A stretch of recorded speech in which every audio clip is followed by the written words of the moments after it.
So here's what happened. They killed Nolan Wells on the boat. They covered him up with the life jackets. They all knew he was on the boat. They just laid him on the back of the boat and got towed in part of the way. Then they got their boat running and they got on in. And when they got in, they couldn't figure out where they were going to put him or what they were going to do. So they dropped everybody off. Then they went back out to the island that the GPS doesn't show, but they did because they disconnected it. Okay? And none of them had their phones with them when they went back. So there wasn't any trace of them going back. And they dumped the body. They came back, took the boat out of the water, then went over there at 3 a.m. and washed the boat, thinking washing the boat would get all the DNA and everything off the boat. That's what they did. Now, I'm telling you, the stories are unbelievable at this point. You can't make this up. You know, first, it was about leaving the island. Well, that one blew up. Found out 2 people were at the island, saw him. Then, the Coast Guard, Coast Guard call, CETO call. Nolan, oh my God, Nolan, get up. They heard that. Can't make it up. Not making it up. Then there was the phone, Warren's phone. Now, this. And also, last night, we have a bunch of body experts of their body movements in their interviews that they were not telling the truth. That they're body experts. You know, they move their eyes like that or move like that or, they looked up or, something. But I'm telling you, the authorities should use these TikTok creators to solve this case. They are some of the smartest people you will ever encounter.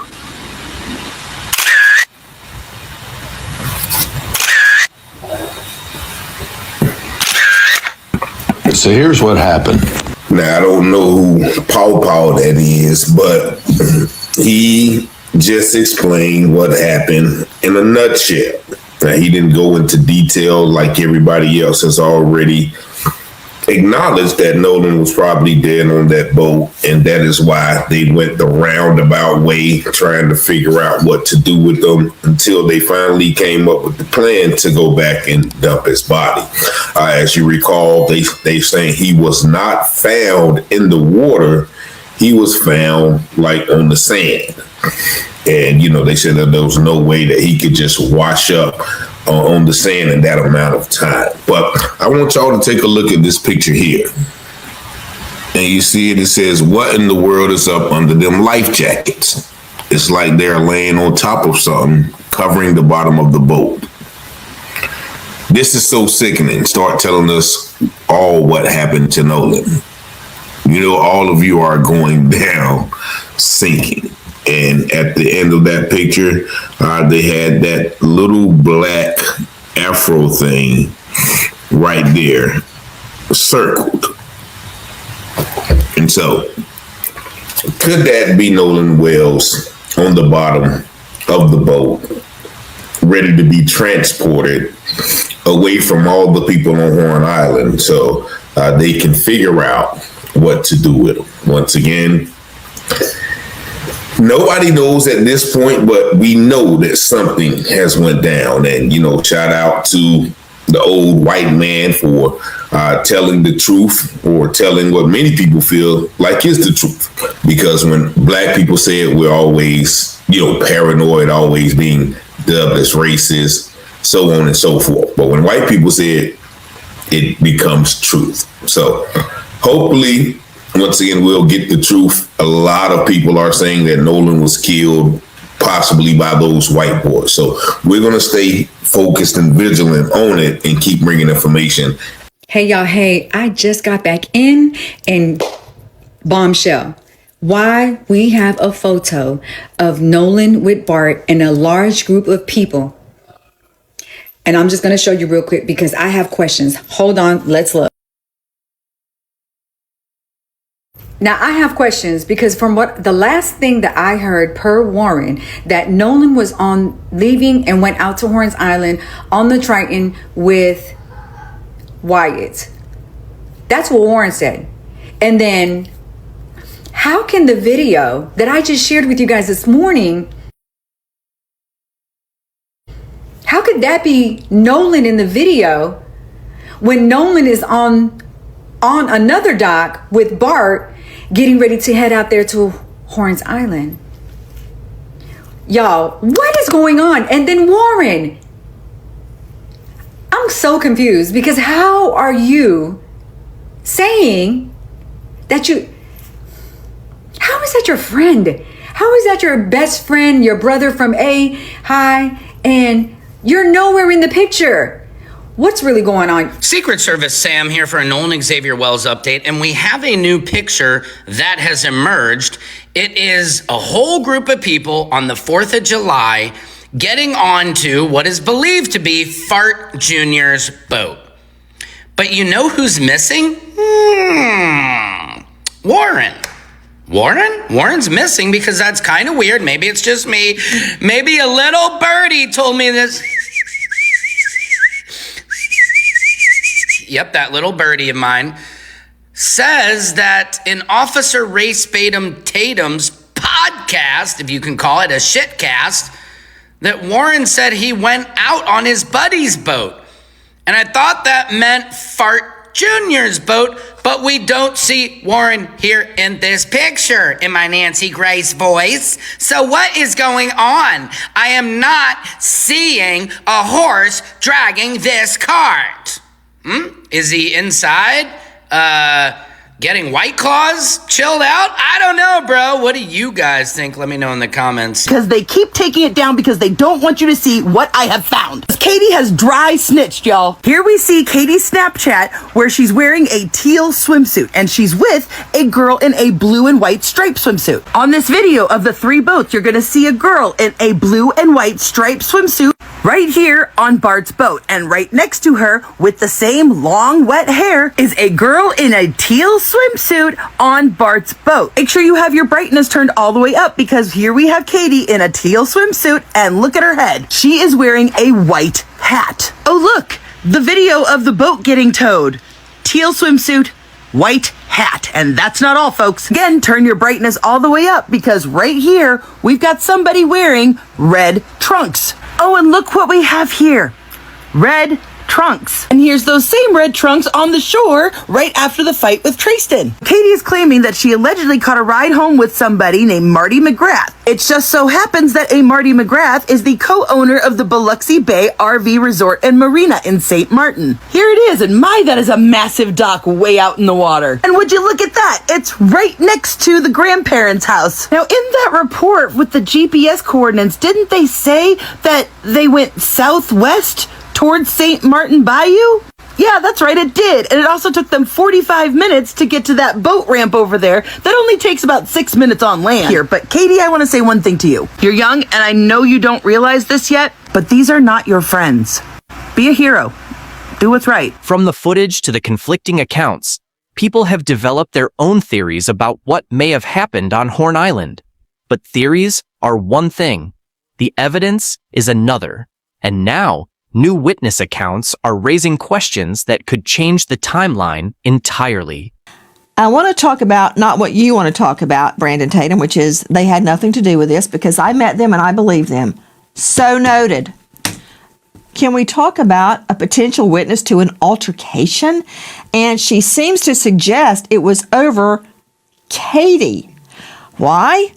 Don't know what the altercation was. Maybe it was, hey, leave her alone and get on the boat. Or leave her alone, she's my girlfriend. Or it could be anything. But if there is a witness placing Nolan seemingly in the water, I can't tell that, but having an argument with another person, a partier at Horn Island, that is significant. It could prove or disprove your friend's timeline.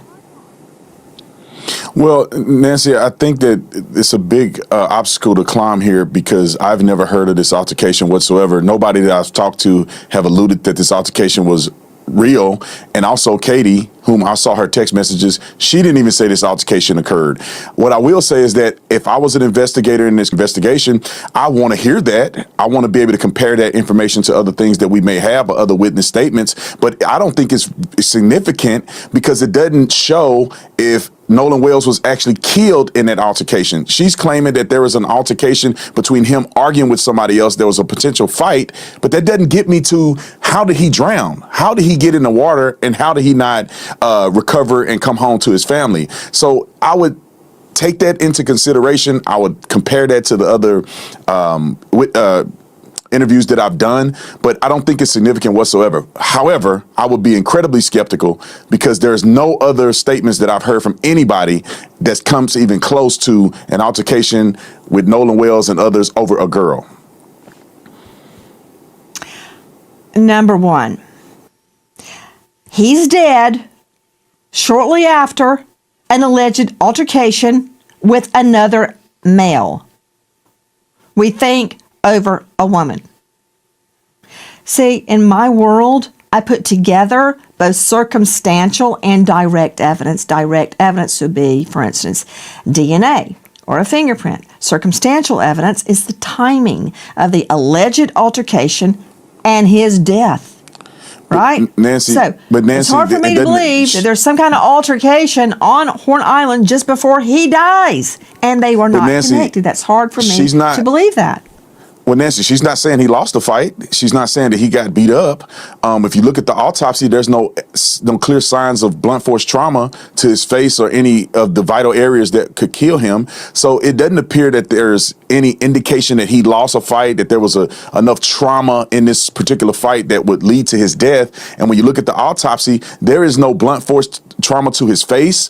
There is no lacerations or damages to the back of his head. This is redness that was underneath the skin. Oh, wait, are you looking at the screen? Because I'm looking at a big red mark on the back of his head. Yeah, but this is underneath the skin. This is not a big red gash that's in the back of his head, which would be consistent with blunt force trauma. This is something that occurred underneath the skin that could have been from pooling of blood after his death due to, Okay, I need to explain something. I'll let the experts talk about specifics, but it doesn't appear that. Okay, let's do that. But I want everyone to understand why Officer Tatum is here. Officer Tatum and Philip Dubé and others on our panel tonight are taking a particular side, right? It's called cross-examination, and it is similar to what happens in court. A theory emerges, a line of questioning emerges, and the other side tests it with fire under cross-examination.